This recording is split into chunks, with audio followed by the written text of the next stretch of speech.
A gambling addict had just lost America's greatest racehorse in a backroom poker game, and now that champion lay dying in the mud while criminals planned to collect their prize. When 10-year-old Miguel found him and refused to let go, he started a war that would leave everyone who witnessed it completely stunned. Before we continue, don't forget to subscribe to the channel, like the video, and comment where in the world you're watching from. Let's go. The roar of the crowd at Santa Anita Park was deafening that afternoon, a thunderous symphony of cheers and gasps that seemed to shake the very foundations of the grandstands.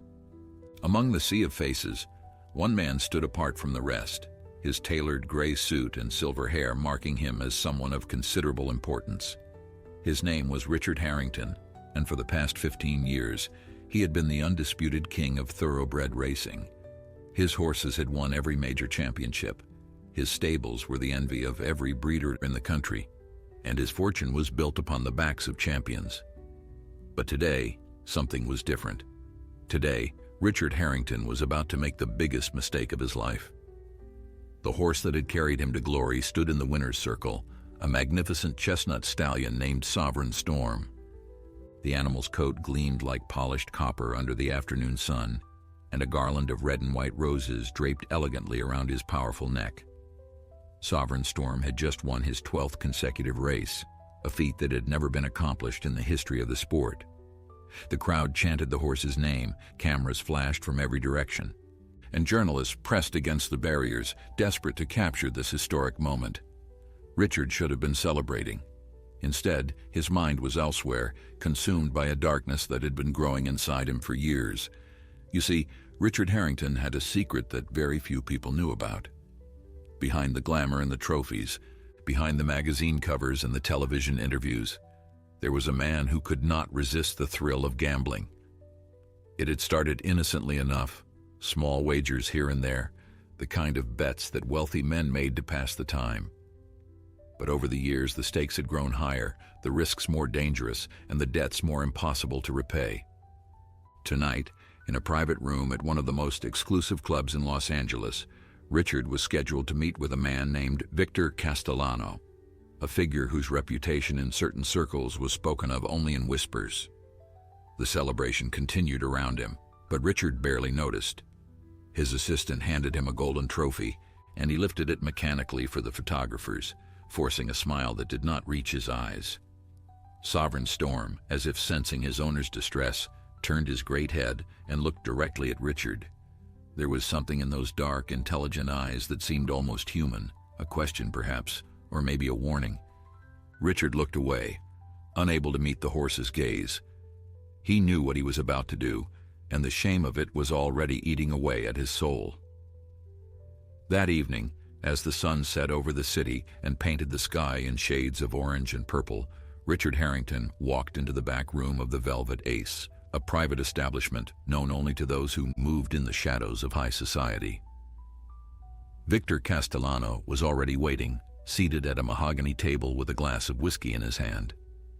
He was a thin man with sharp features and eyes that seemed to miss nothing. Around him sat 4 other men, their faces obscured by the dim lighting, their silence more threatening than any words could be. Richard took his seat across from Victor, and for a moment neither man spoke. The tension in the room was palpable, thick enough to cut with a knife. Finally, Victor broke the silence, his voice smooth and cold like ice sliding across glass. He reminded Richard of the debt he owed, a sum so astronomical that it made the champion's blood run cold. Richard had lost nearly everything in a series of bad investments and worse gambling decisions. His accounts were empty, his properties mortgaged to their limits, and his reputation hanging by the thinnest of threads. Victor leaned forward, and in that moment Richard knew that his life was about to change forever. The man wanted Sovereign Storm. He wanted the champion horse that had made Richard famous, the animal that was worth more than anything else Richard possessed. At first, Richard refused. He stood up from the table, his voice rising in protest, his hands trembling with a mixture of anger and fear. Sovereign Storm was not just a horse to him. The stallion represented everything he had built, everything he had achieved. To give him up would be to admit defeat, to acknowledge that he had failed in the most spectacular way possible. But Victor was not a man who accepted refusal. He spoke calmly, methodically, outlining exactly what would happen if Richard did not comply. The threats were not loud or dramatic. They were quiet, precise, and absolutely terrifying. Richard thought of his daughter, his elderly mother, his reputation. He thought of the life he had built and the life he could lose. And in that moment of weakness, with his back against the wall and no way out, Richard Harrington agreed to stake his champion a horse in one final game of cards. The game lasted 3 hours. At first, Richard won a few hands, and hope flickered briefly in his chest like a candle in the wind. But Victor was a patient man, a predator who knew exactly when to strike. Hand by hand, the tide turned. Richard watched helplessly as his chips dwindled, as his luck abandoned him, as his future slipped through his fingers like sand. When the final card was played and Victor revealed his winning hand, Richard felt something inside him break. The room was silent, except for the sound of his own ragged breathing. Victor stood up, straightened his jacket, and smiled a smile that contained no warmth whatsoever. He informed Richard that his men would collect Sovereign Storm in the morning. There would be no negotiation, no second chances, no appeals. The horse now belonged to him, and there was nothing anyone could do about it. Richard remained seated at the table long after Victor and his men had left, staring at the scattered cards, unable to move, unable to think, unable to comprehend the magnitude of what he had just done. Miles away, in a small farmhouse on the outskirts of the city, a 10-year-old boy named Miguel Reyes was helping his grandmother prepare dinner. He had no idea that his life was about to intersect with that of a world champion horse, and that together they would embark on a journey that would leave everyone who witnessed it absolutely speechless. Miguel Reyes had never known a life of luxury or privilege. His world was small but filled with love, bounded by the wooden fences of his grandmother's modest farm and the endless blue sky that stretched above the California countryside.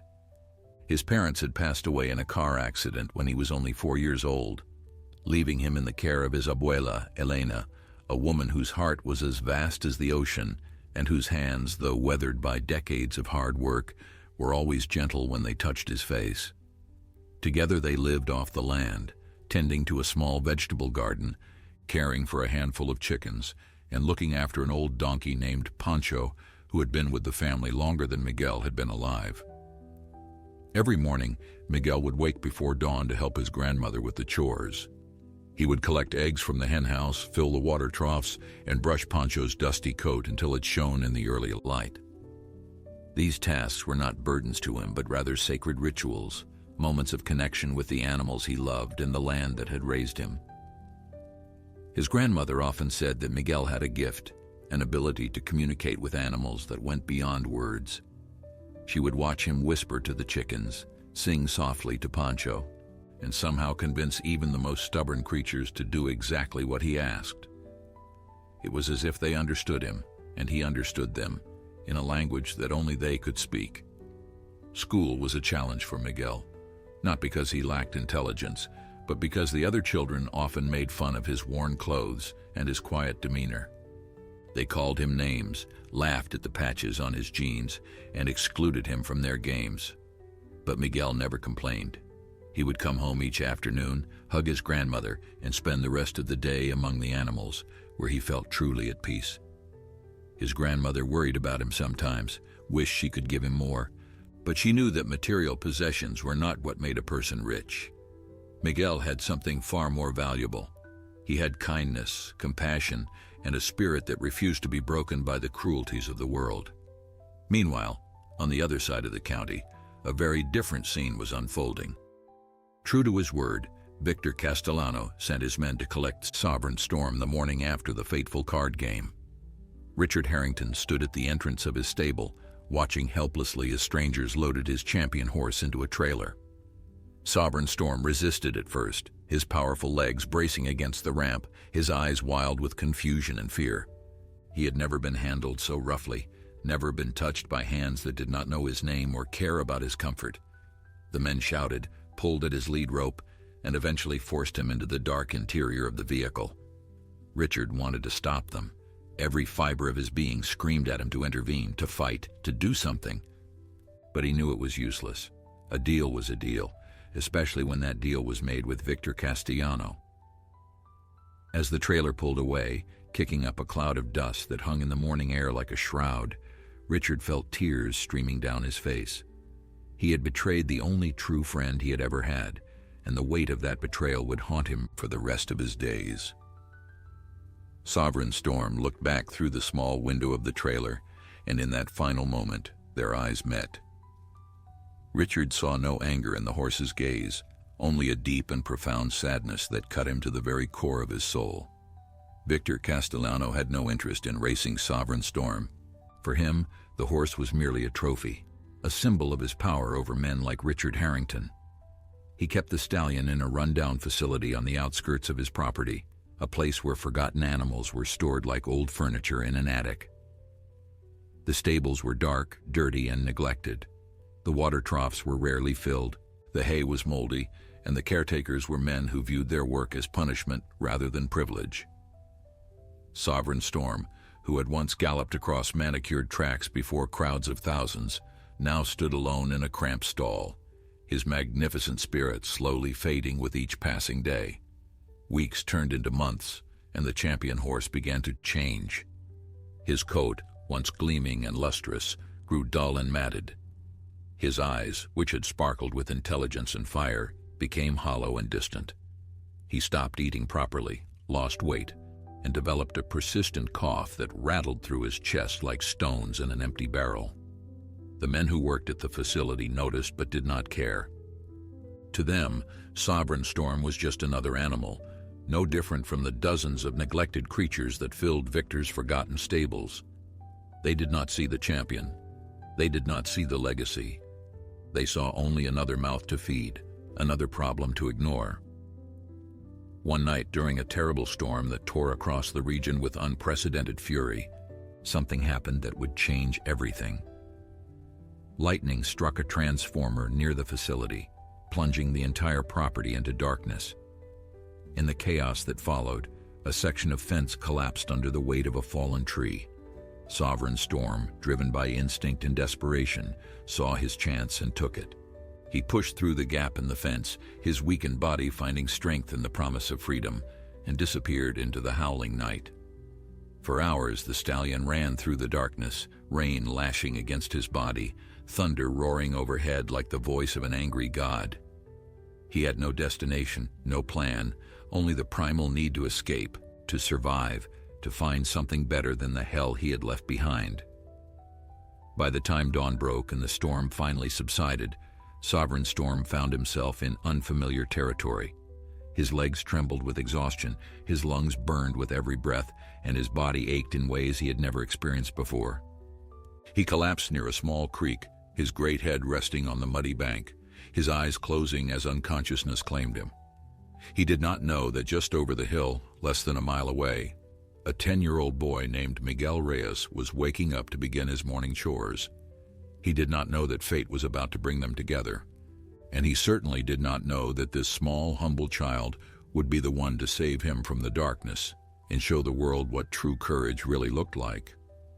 The morning air was crisp and clean, washed fresh by the storm that had raged through the night. Miguel stepped outside and immediately noticed that something was different. The world seemed quieter than usual, as if nature itself was holding its breath. Pancho, the old donkey who normally greeted him with enthusiastic braying, stood at the far end of his paddock, his ears pointed toward the hills beyond the property. The chickens were huddled together near the coop, unusually silent, their small heads turning nervously in the same direction. Miguel had learned long ago to trust the instincts of animals, and right now, every creature on the farm was telling him that something important had happened during the night. He finished his basic chores quickly, his mind distracted by the strange behavior of the animals. When he brought his grandmother her morning coffee, she noticed the faraway look in his eyes and asked what was troubling him.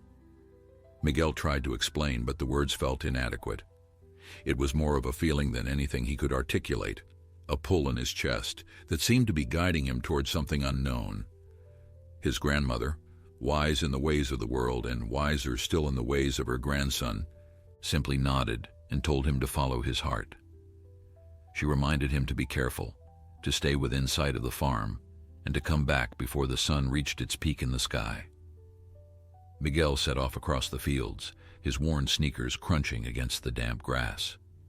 He walked for nearly 20 minutes, climbing the gentle slope of the hill that marked the northern boundary of his grandmother's property.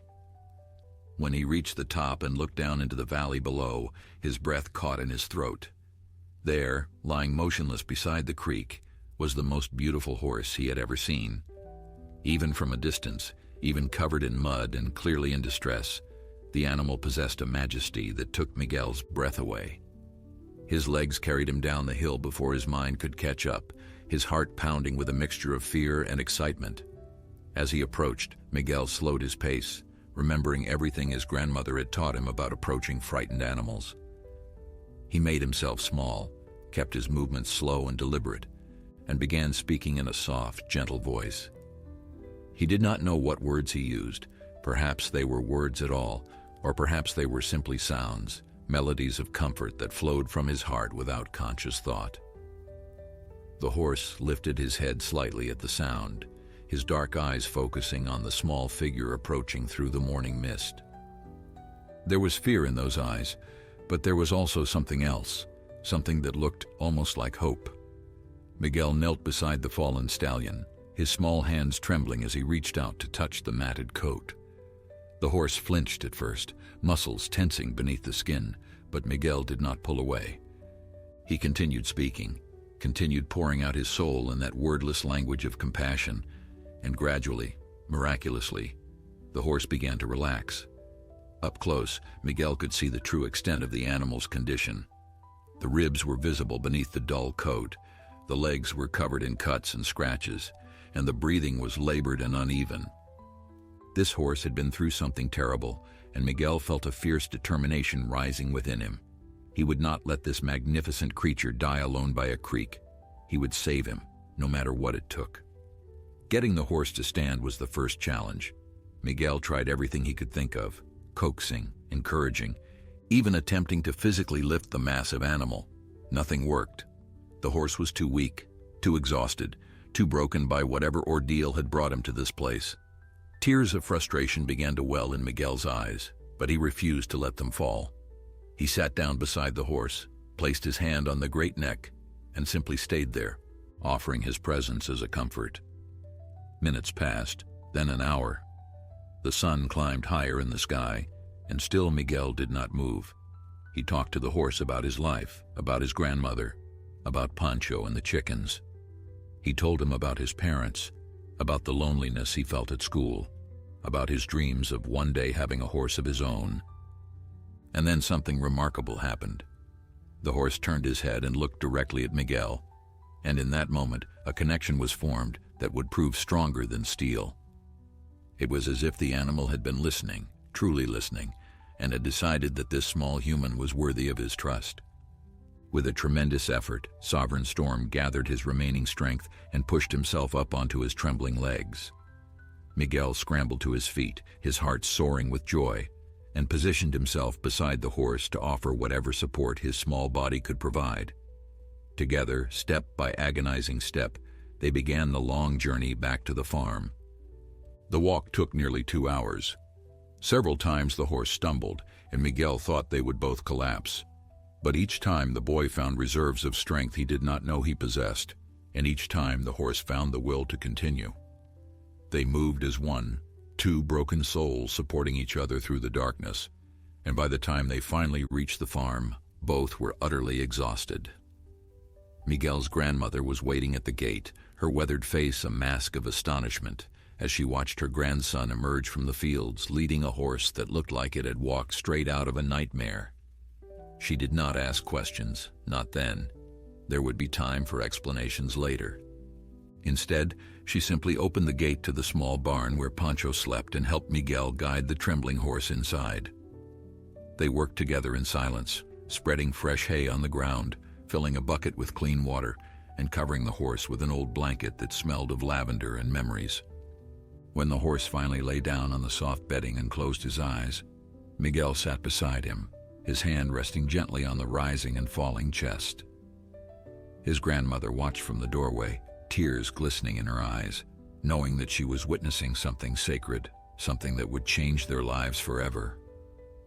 That night, as the stars emerged one by one in the velvet sky, Miguel made a promise to the sleeping horse. He whispered it softly, so that only the two of them could hear. He promised that no matter what happened, no matter what challenges they faced, he would never abandon him. He would fight for him, care for him, and love him until his very last breath. The days that followed were some of the most challenging Miguel had ever faced. Caring for a healthy horse was difficult enough, but caring for one that had been so severely neglected required constant attention, endless patience, and resources that the small family simply did not have. Miguel's grandmother sold eggs at the local market twice a week, and the meager income barely covered their own needs. Adding a horse to their household was like trying to fill an ocean with a teacup. But neither Miguel nor his grandmother ever considered turning the animal away. Some things in life were more important than money, and this was one of them. Miguel named the horse Tormenta, which meant storm in Spanish, because of the night he had arrived. It seemed fitting for an animal who had emerged from the chaos of thunder and lightning like a ghost from another world.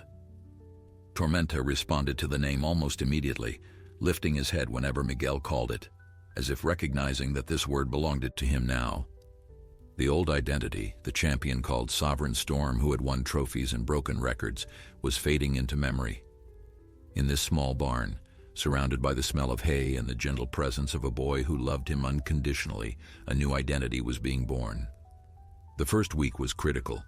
Miguel's grandmother, drawing upon knowledge passed down through generations of farmers, prepared special mixtures of grains and herbs to help restore the horse's strength. She showed Miguel how to clean and treat the wounds on Tormenta's legs, how to check for signs of infection, and how to monitor the animal's breathing for any indication that the persistent cough was worsening. Miguel absorbed every lesson like a sponge, his young mind eager to learn anything that might help his new friend survive. He slept in the barn every night, curled up in the hay beside Tormenta, unwilling to leave the horse alone even for a moment. Slowly, gradually, miraculously, Tormenta began to improve. The cuts on his legs started to heal, the cough diminished, and color returned to his once dull coat. By the end of the second week, he was able to stand for longer periods and even took a few tentative steps around the small barn. Miguel celebrated each milestone as if it were a major victory, which in many ways it was. Every step forward was proof that love and dedication could overcome even the most desperate circumstances. His grandmother watched with quiet pride, marveling at the transformation taking place not only in the horse but also in her grandson. Miguel, who had always been shy and withdrawn, was blossoming into a confident young man with purpose and determination shining in his eyes. But their peaceful existence was about to be shattered. Word travels fast in small communities, and it was not long before rumors began to spread about the mysterious horse that had appeared at the Reyes farm. Neighbors who passed by on the road caught glimpses of the magnificent animal in the paddock and went home to tell their families. Within days, the story had spread throughout the county, growing more elaborate with each retelling. Some said the horse was a wild Mustang that had been tamed by a boy with magical powers. Others claimed it was a stolen racehorse worth millions of dollars. The truth, as always, was somewhere in between, but it would not remain hidden for much longer. Victor Castellano had been furious when he discovered that Sovereign Storm had escaped during the storm. He sent his men to search the surrounding area, offering rewards for any information about the missing horse. For weeks, they found nothing, and Victor began to assume that the animal had perished somewhere in the wilderness. But then, one of his informants heard the rumors circulating in the small farming community. A champion horse appearing out of nowhere at a poor family's farm. It did not take a genius to connect the pieces. Victor dispatched his most trusted associate, a cold and calculating man named Marcus, to investigate and recover his property. Marcus arrived at the Reyes farm on a Tuesday afternoon, driving a black SUV that looked completely out of place on the dusty country road. Miguel was in the paddock with Tormenta when he heard the vehicle approaching. Something in his gut told him that danger had arrived, and he quickly led the horse back into the barn, closing the doors behind them. His grandmother met Marcus at the gate, her small frame positioned defiantly between the stranger and her home. She asked him what he wanted, her voice steady despite the fear that flickered in her eyes. Marcus was polite but firm. He explained that he represented a man who had lost a valuable horse during the recent storm. He had reason to believe that the animal had found its way to this property, and he was here to retrieve it. Miguel's grandmother listened without interrupting, her expression revealing nothing. When Marcus finished speaking, she simply shook her head and told him there was no such horse here. They had only an old donkey and some chickens, nothing more. Marcus smiled, a thin and humorless expression that made her skin crawl. He said he would need to verify that for himself and took a step toward the gate. Inside the barn, Miguel pressed himself against Tormenta's side, his heart pounding so loudly he was certain it could be heard outside. Through a crack in the wooden wall, he watched the confrontation between his grandmother and the stranger. He saw the man's cold eyes, the threatening set of his shoulders, and knew instantly that this was someone who would not hesitate to take what he wanted by force. Tormenta sensed the boy's fear and responded by lowering his great head, pressing his muzzle against Miguel's chest in a gesture of comfort and solidarity. They stood together in the shadows, two souls bound by fate, waiting to see what would happen next. Miguel's grandmother held her ground. She told Marcus that this was private property and that he had no right to search without permission. She reminded him that she knew the local sheriff personally and would not hesitate to call for help if necessary. Marcus weighed his options, calculating the risks and rewards of pressing the issue. Finally, he stepped back, his smile never wavering. He told her that he would return, that this matter was far from over, and that she should think very carefully about the consequences of harboring stolen property. Then he climbed back into his black SUV and drove away, leaving a cloud of dust and a sense of dread hanging in the afternoon air. That night, Miguel could not sleep. He lay in the hay beside Tormenta, staring up at the rafters of the old barn, his mind racing with fear and uncertainty. The stranger's visit had changed everything. The peaceful sanctuary they had created was no longer safe, and Miguel knew with terrible certainty that the man would return. He thought about running away, taking Tormenta into the mountains where no one could find them. But even as the fantasy formed in his mind, he knew it was impossible. His grandmother needed him, and he could not survive alone in the wilderness with a horse that was still recovering from months of neglect. Tormenta seemed to sense the boy's turmoil. The horse shifted closer, his warm breath creating small clouds in the cool night air. Miguel reached out and placed his hand on the soft muzzle, drawing comfort from the contact. In the darkness of the barn, surrounded by the familiar smells of hay and earth, he made a decision. He would not run, and he would not hide. If these people wanted to take Tormenta, they would have to go through him first. It was a brave resolution for a 10-year-old boy, perhaps foolishly brave. But Miguel had learned early in life that courage was not the absence of fear. It was the decision to stand firm even when everything inside you screamed to flee. The following morning, Miguel's grandmother called him into the kitchen for a serious conversation. She had spent the night thinking about their situation, and she had come to a difficult conclusion. The horse in their barn was not an ordinary animal. His bearing, his conformation, the quality of his breeding, all pointed to a thoroughbred of exceptional value. Someone powerful was looking for him, someone with resources and connections that their small family could never hope to match. She loved Miguel more than life itself, and she could not bear the thought of him being hurt because of a horse, no matter how special that horse might be. Miguel listened to his grandmother's words with growing despair. He understood her concerns, understood that she was only trying to protect him, but he could not accept her conclusion. Giving up Tormenta was not an option. He tried to explain what the horse meant to him, how their connection went beyond anything he could put into words.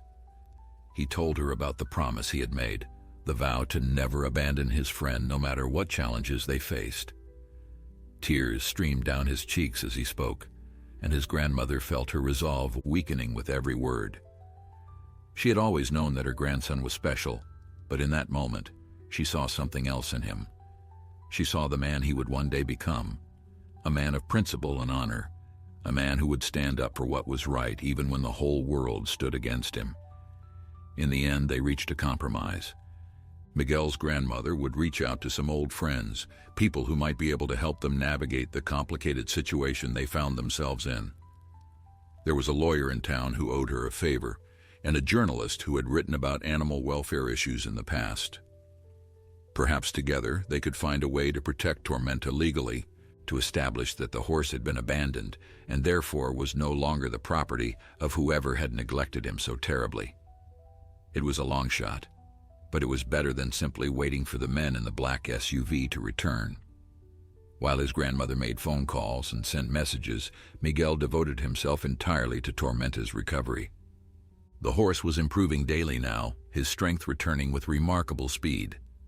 Miguel began taking him for short walks around the property, letting him stretch his legs and feel the sun on his back. Tormenta moved with increasing confidence, and occasionally, just occasionally, Miguel caught glimpses of the champion he must once have been. There was power in those muscles, grace in that stride, and fire in those dark eyes that no amount of neglect could completely extinguish. One afternoon, while they were walking near the edge of the property, something unexpected happened. A rabbit burst from the undergrowth and darted across their path. Tormenta, startled by the sudden movement, reared up on his hind legs with a whinny that echoed across the valley. For a heart-stopping moment, Miguel thought he would be thrown aside, but instead, he held onto the lead rope and spoke calmly to the horse. His voice cut through the panic like a beam of light through darkness.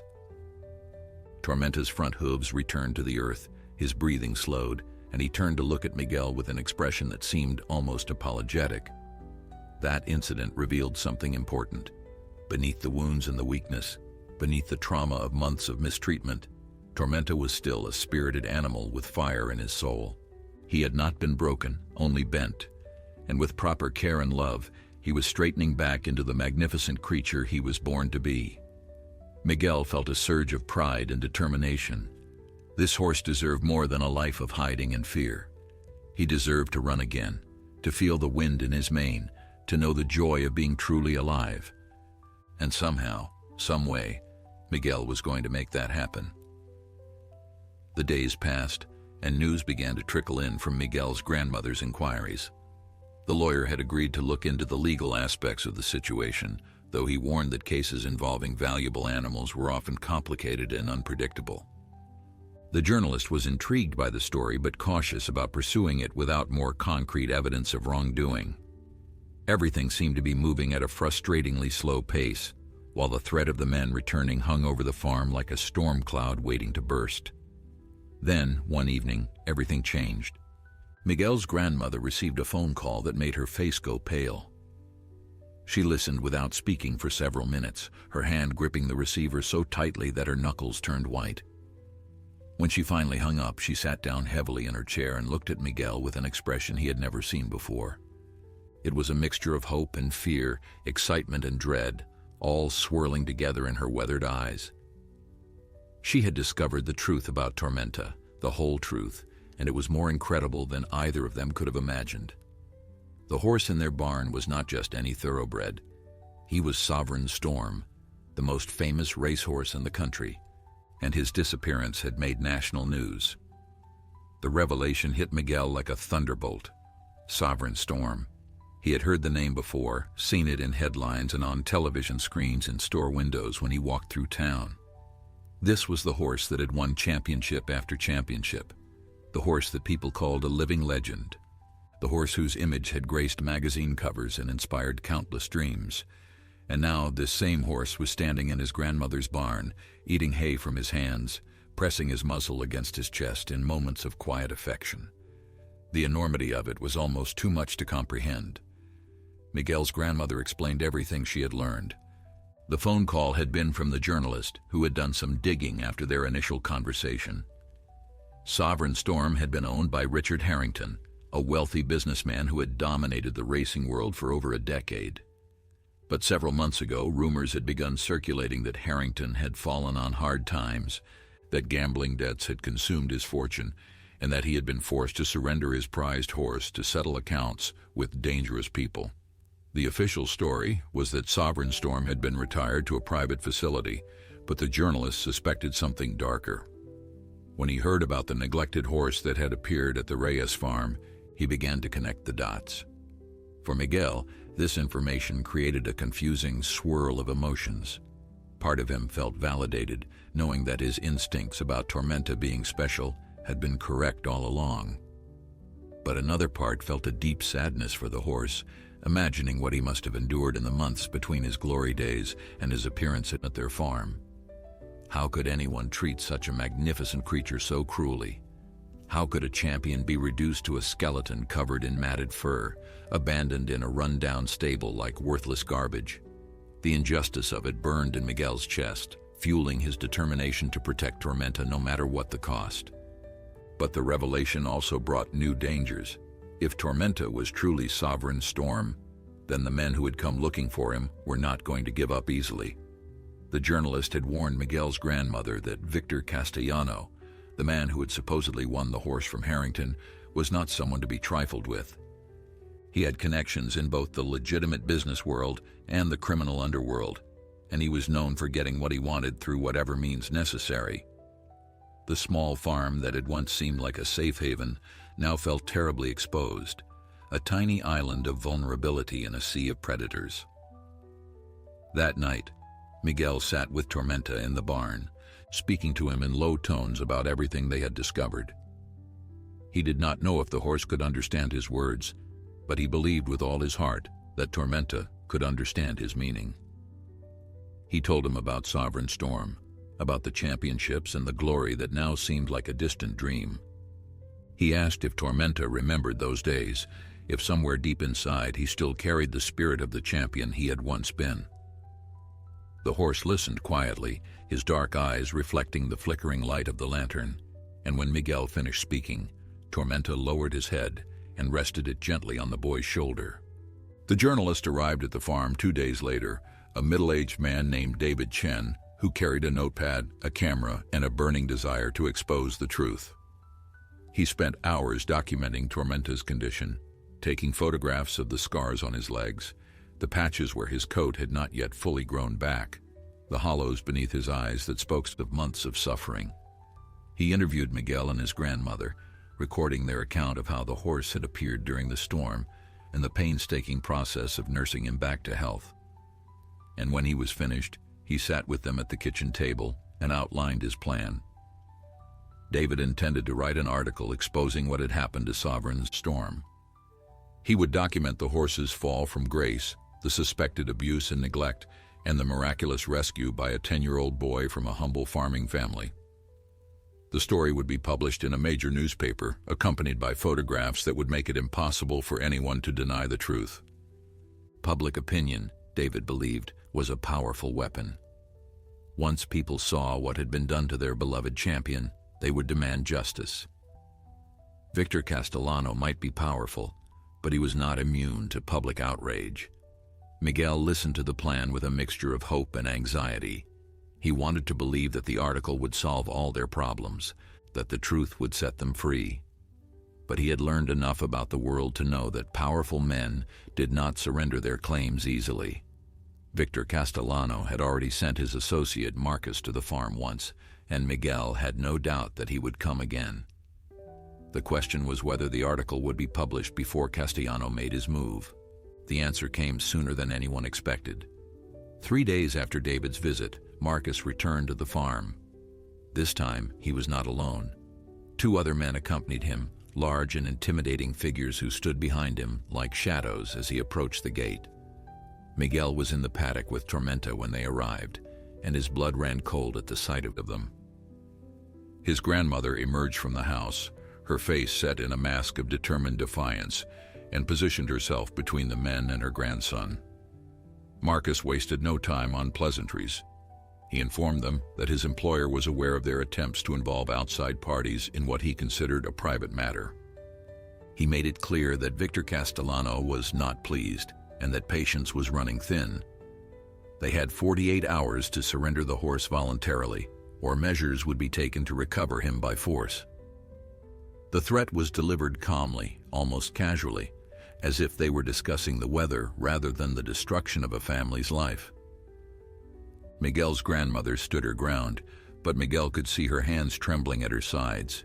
She told Marcus that they would not be intimidated, that they had done nothing wrong, and that the proper authorities had been notified of the situation. Marcus simply smiled, that same thin and humorless expression he had worn during his first visit. He said that proper authorities were easily influenced by proper incentives, and that 48 hours was more generosity than they deserved. Then he turned and walked back to the black SUV, his companions following like silent wraiths, leaving behind a sense of dread that settled over the farm like a suffocating blanket. The 48 hours that followed were the longest of Miguel's young life. Every sound made him jump. Every car that passed on the distant road sent his heart racing. He barely slept, spending most of his time in the barn with Tormenta, as if his presence alone could somehow protect the horse from the forces gathering against them. His grandmother tried to maintain an air of normalcy, preparing meals and going about her daily routines, but Miguel could see the worry etched deeply into the lines of her face. They were both waiting for something to happen, though neither knew exactly what that something would be. David Chen worked frantically to get his article published before the deadline expired. He called Miguel's grandmother several times a day with updates, each conversation bringing a mixture of hope and frustration. The newspaper's editors were interested in the story, but they wanted verification, documentation, proof that could withstand legal scrutiny. They were afraid of Victor Castellano's lawyers, afraid of the lawsuits that might follow if even a single detail was incorrect. David pushed back, argued, pleaded, but the wheels of journalism turned slowly and time was running out. On the morning of the second day, something unexpected happened. A car pulled up to the farm, but it was not the black SUV that Miguel had been dreading. Instead, it was an older sedan, dusty and unremarkable, driven by a man who looked like he had not slept in days. Miguel watched from the barn as the stranger approached his grandmother, engaged her in conversation, and then followed her gaze toward the paddock where Tormenta stood watching. There was something familiar about the man, something in his bearing that suggested a connection to the horse, though Miguel could not quite place it. His grandmother called him over, and as Miguel approached, he got his first clear look at the stranger's face. The man was perhaps 50 years old, with silver hair and tired eyes that carried the weight of tremendous guilt. He introduced himself as Richard Harrington, and Miguel felt the ground shift beneath his feet. This was the man who had owned Sovereign Storm, the man who had gambled him away like a poker chip, the man whose weakness had set this entire nightmare in motion. Miguel's first instinct was anger, a hot and righteous fury that rose in his chest like a flame. But when he looked into Richard's eyes, he saw something that tempered his rage. He saw regret, deep and genuine, and he saw a desperate desire to make amends. Richard explained that he had been following the news about his former horse ever since David Chen had begun making inquiries. He had lived with the shame of what he had done every single day, unable to sleep, unable to eat, unable to escape the memory of Sovereign Storm's eyes as he was loaded into that trailer. When he heard that the horse had been found, that he had been rescued by a child who refused to give him up, something inside Richard had broken open. He realized that he could not hide from his mistakes any longer. He had come to help, to do whatever was necessary to protect the horse he had betrayed. Miguel listened to Richard's confession with conflicting emotions. Part of him wanted to reject the man's help, to send him away and handle things on his own. But another part, the wiser part that his grandmother had nurtured through years of gentle guidance, recognized that they needed allies. Victor Castellano was powerful, and they were not. Richard Harrington, for all his flaws, knew things about the situation that no one else did. He knew the details of the transaction, the illegal nature of the gambling operation, and the vulnerabilities that Castellano had tried so hard to hide. If they could use that knowledge effectively, they might have a chance. Richard's plan was audacious and risky. He proposed going public with everything, not just the story of Sovereign Storm's abuse, but the entire sordid tale of how Castellano had operated an illegal gambling ring that preyed on desperate men like himself. Richard would testify to everything he had witnessed, provide documents and records that he had secretly kept, and expose Castellanos' criminal enterprise to the world. It would mean destroying his own reputation completely, admitting to crimes that could land him in prison. But Richard no longer cared about any of that. All he wanted was to save the horse he had failed so terribly. That afternoon, Richard Miguel and his grandmother sat down with David Chen and outlined the new approach. The journalist could barely contain his excitement. This was no longer just a story about a neglected horse. This was a story about corruption, crime, and redemption, a story that would capture the attention of the entire nation. He made phone calls, sent emails, and within hours the newspaper had agreed to publish a full exposé. The article would go live the following morning, just hours before Castellanos' deadline expired. But Castellano was not a man who waited for deadlines. That evening, as the sun painted the sky in shades of crimson and gold, the black SUV returned. This time, it was not alone. 2 more vehicles followed, disgorging nearly a dozen men who spread out around the property like wolves circling their prey. Marcus approached the gate with the confidence of someone who knew that power was on his side. He announced that the deadline had been moved up, that his employer had grown tired of waiting, and that the horse would be leaving with them tonight. Miguel stood in front of the barn doors, his small body positioned between Tormenta and the men who had come to take him. His grandmother rushed to his side, followed by Richard Harrington, who for the first time in years looked like a man ready to fight for something other than himself. The 3 of them formed a thin line of resistance, fragile and outnumbered, facing down a force that could easily sweep them aside. Marcus laughed at the sight, a cold and mocking sound that echoed across the darkening farm. But then something remarkable happened. From down the road came the sound of more vehicles, not the sleek cars of Castellanos' men, but pickup trucks and old sedans. Neighbors who had heard about the confrontation were arriving, farmers and shopkeepers and ordinary people who had decided that they would not stand by while a family was terrorized. They came with flashlights and determination, forming a crowd that grew larger with each passing minute. And leading them was the local sheriff, his badge glinting in the fading light, his hand resting meaningfully on the weapon at his hip. Marcus looked at the gathering crowd, looked at the sheriff, and for the first time, uncertainty flickered across his cold features. The standoff lasted for what felt like an eternity. Marcus and his men stood on one side of the gate, their numbers suddenly seeming far less intimidating against the backdrop of an entire community rallied together. On the other side stood the sheriff, his deputies, and dozens of ordinary citizens who had answered an unspoken call to defend their neighbors. The tension in the air was electric, a crackling energy that seemed to make the very atmosphere vibrate with potential violence. Miguel remained in front of the barn doors, his heart pounding against his ribs, his eyes fixed on Marcus with a defiance that belied his tender age. Sheriff Tom Bradley was a man who had seen his share of trouble over the years. He had dealt with bar fights, domestic disputes, and the occasional theft that inevitably occurred in any community. But he had never encountered anything quite like this. He stepped forward, positioning himself directly in front of Marcus, and asked in a calm but firm voice exactly what was going on here. Marcus attempted to explain that this was a private matter, a dispute over property that did not concern the local authorities, but the sheriff was not impressed. He pointed out that a dozen men surrounding a family's home at dusk looked a lot like intimidation, and that intimidation was very much his concern. Richard Harrington stepped forward and addressed the sheriff directly. In a voice that carried across the gathered crowd, he explained who he was, what he had done, and what Victor Castellano had been doing for years. He spoke of the illegal gambling operation, the coerced bets, the lives that had been destroyed by a man who viewed other human beings as nothing more than sources of profit. He admitted his own guilt freely, holding nothing back, accepting full responsibility for the choices that had led to this moment. But he also made it clear that Sovereign Storm had been a victim too, and that the horse deserved protection from those who had abused him. The crowd listened in stunned silence. Many of them had heard rumors about Harrington's fall from grace, but none had known the full extent of the story. As Richard spoke, anger began to ripple through the assembly, not directed at him, but at the men who stood on the other side of the gate.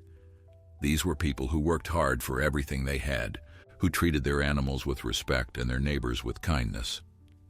The idea that someone could gamble away a living creature like a piece of property and then abuse that creature when it no longer served their purposes offended them on a fundamental level.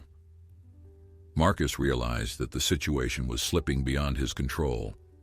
He reached for his phone, presumably to contact Castellano for instructions, but before he could dial, the sound of sirens split the night.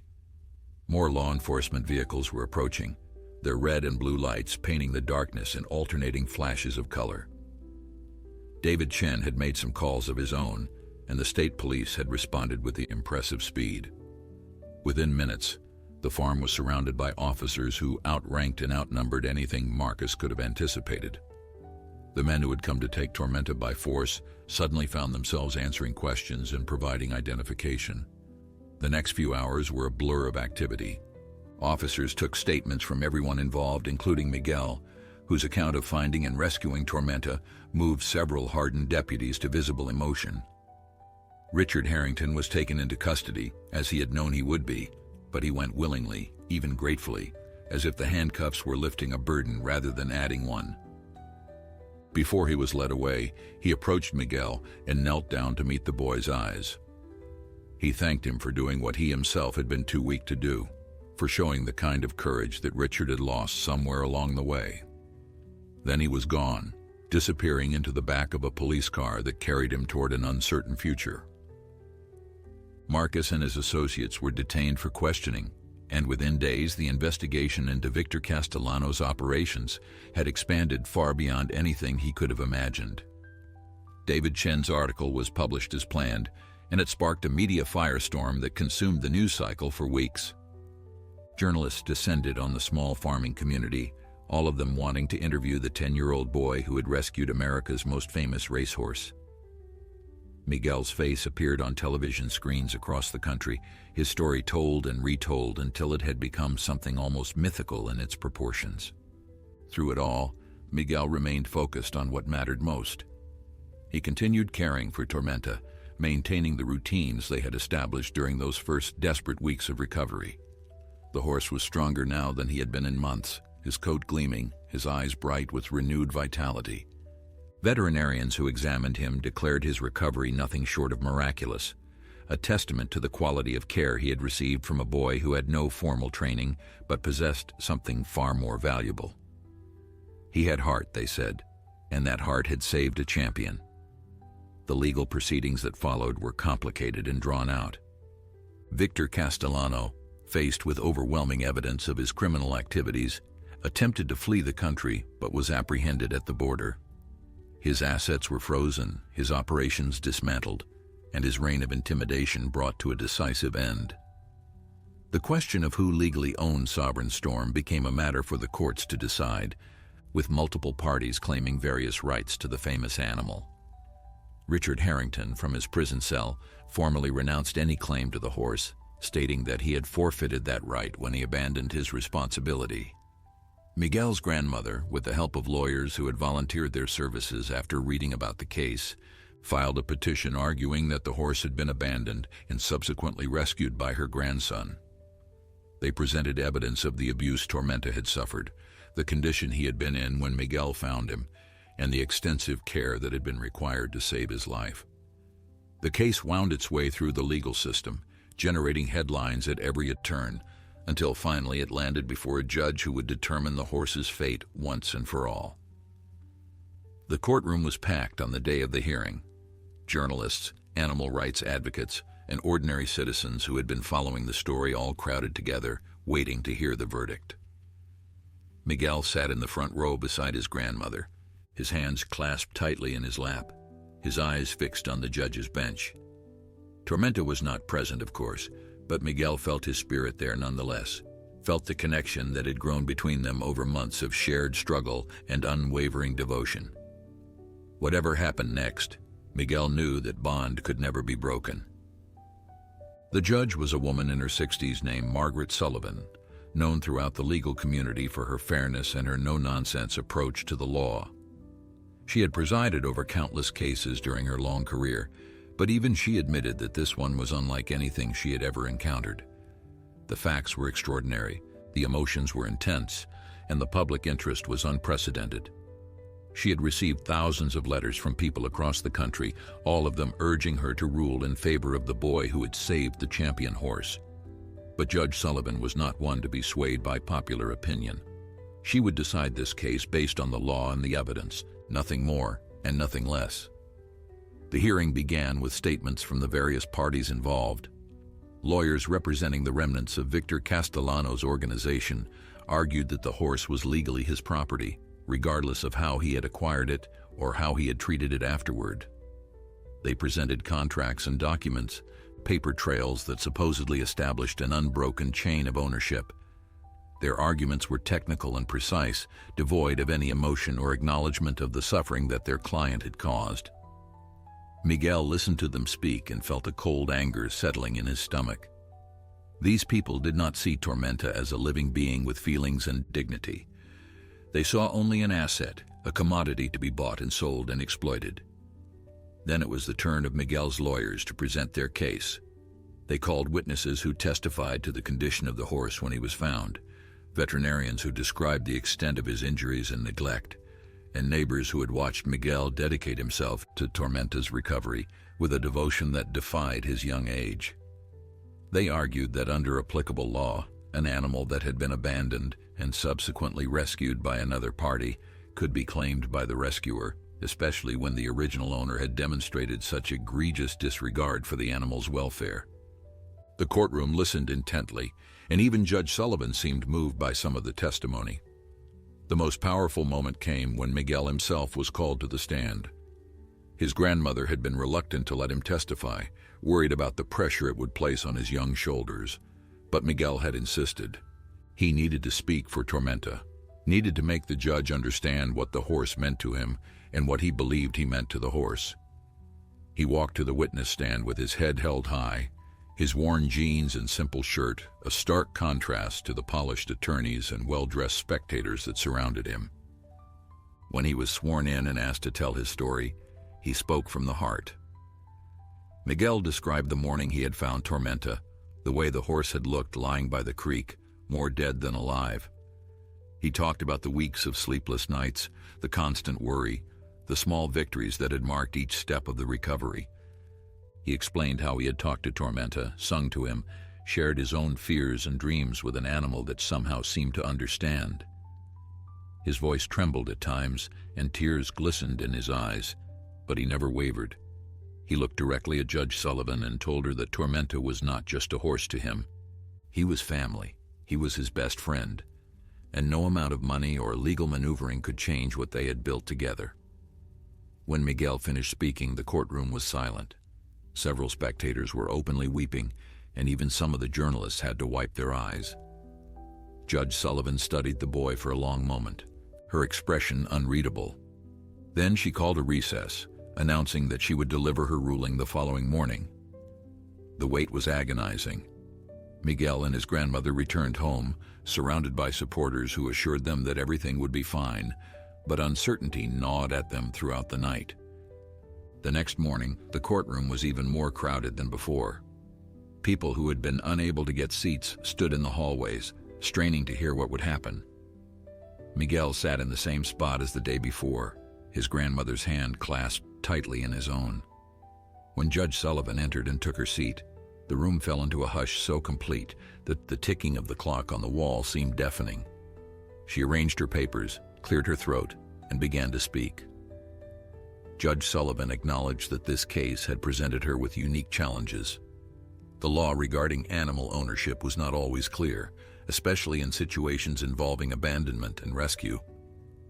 She reviewed the arguments made by both sides, giving each its due consideration. But then her tone shifted, becoming warmer and more personal. She spoke about the bond between humans and animals, the responsibilities that come with ownership, and the moral obligations that transcend legal technicalities.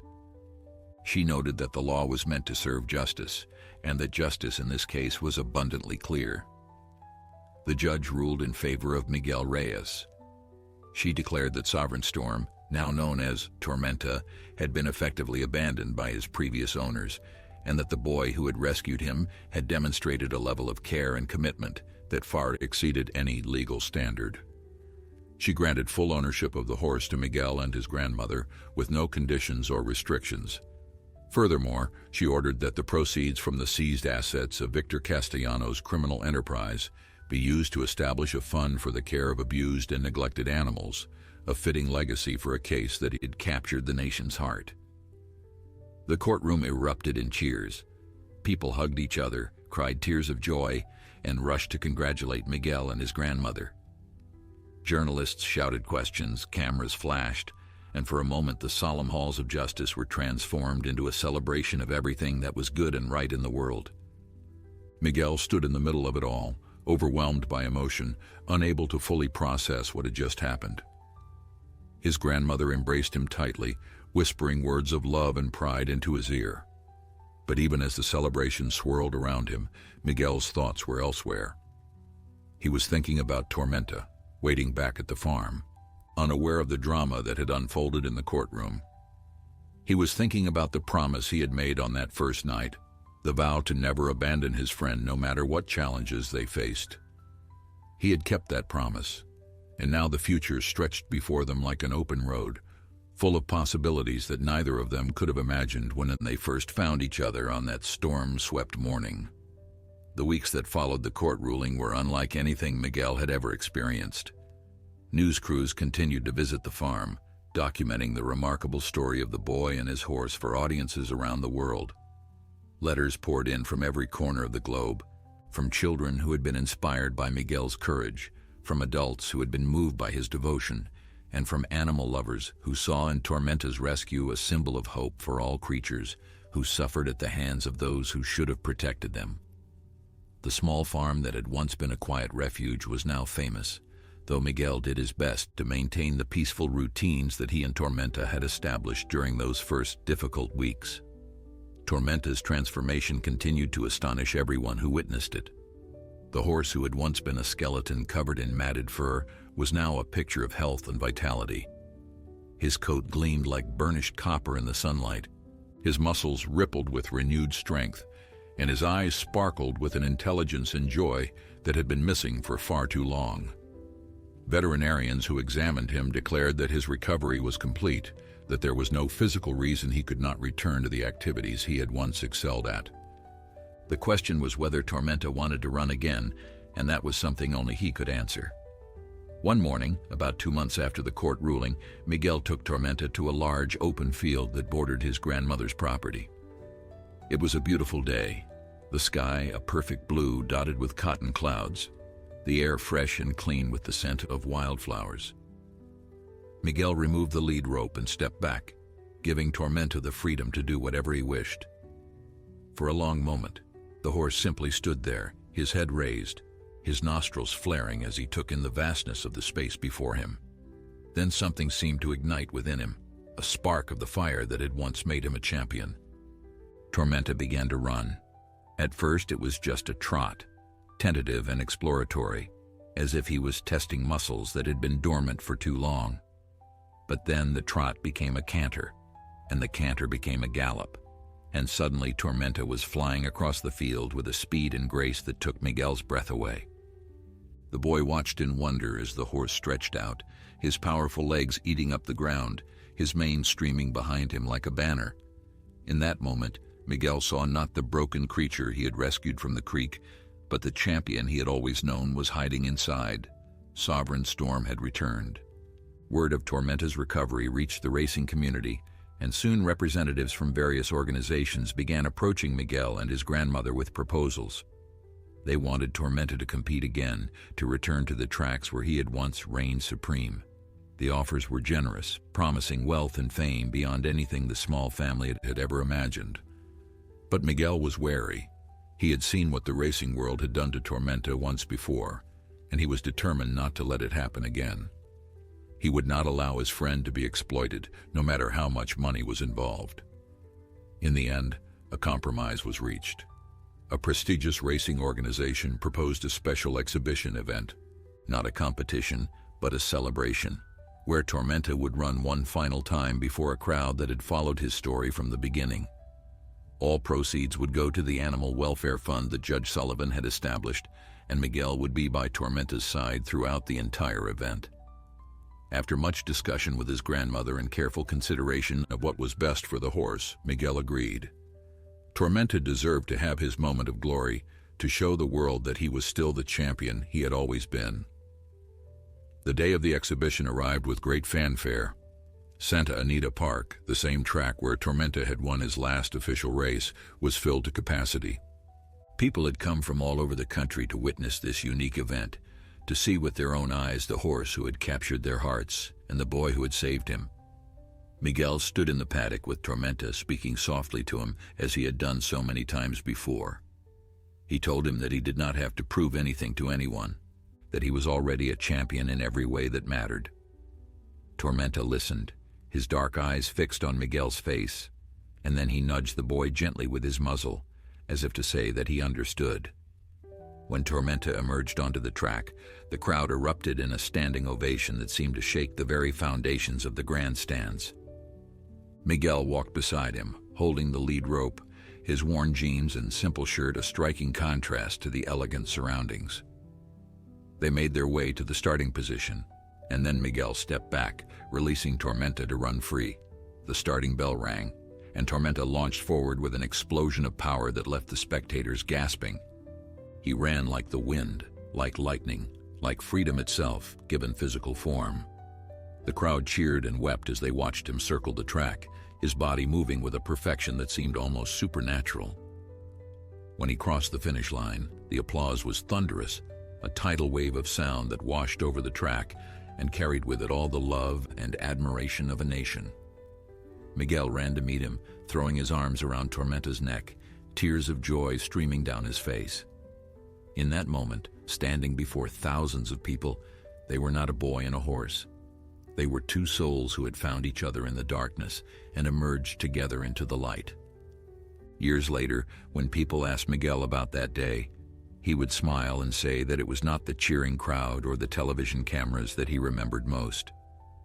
It was the look in Tormenta's eyes when they stood together in the winner's circle, a golden trophy gleaming between them. It was a look of peace, of gratitude, of love that transcended the boundaries between species. They had saved each other, the boy and the horse, and their story would be told for generations to come, a reminder that courage comes in all sizes, and that love, true love, can overcome even the most impossible odds. If this story touched your heart, I invite you to subscribe to the channel, leave a like, and share your thoughts in the comments below. Let me know what you thought of Miguel and Tormenta's journey, and tell me where in the world you are watching from. Stories like these remind us that even in our darkest moments, hope is never truly lost.